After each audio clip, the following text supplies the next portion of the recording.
I'm David Sandstrom, Vice President and Financial Advisor at Landaas Company.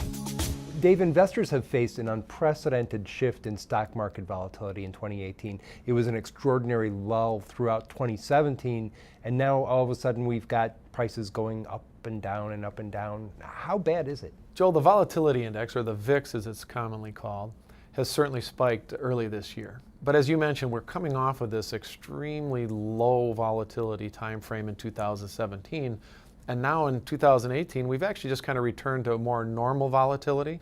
But I think that's that spike and the abrupt nature at which it changed that has really unnerved investors. So why do you think all of a sudden we're having this volatility again? Well, we had some concerns in 2017. We had a lot of natural disasters with hurricanes and wildfires, and we also had some news and some threats from North Korea, but nothing real measurable as it relates to the economy. As we get into 2018, we have fears of inflation being talked about. We have fears of trade wars. Those are a little bit more measurable, and I think that has spooked investors a little bit. So the stock market has been rising since 2009.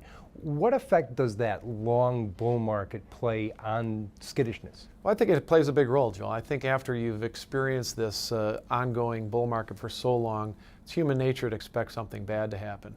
But remember, bull markets don't die of old age. They die for a reason. Typically, that would be at the end of the business cycle. That's when inflation appears and we enter the next recession.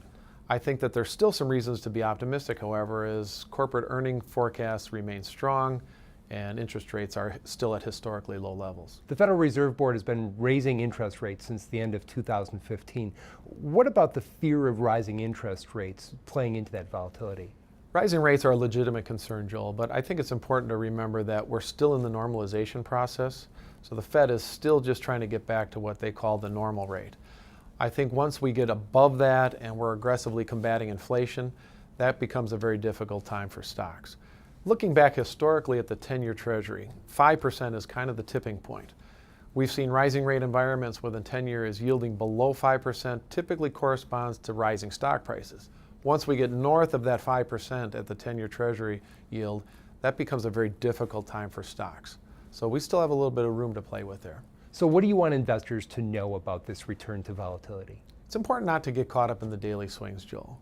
Remember that volatility does cut both ways. It can mean rising stock prices as well as declining stock prices. And it's important to remember that our stocks are for the long run, not money that we need tomorrow or next month or even next year. So we want to just avoid worrying about that daily swing, and that'll help keep us out of trouble.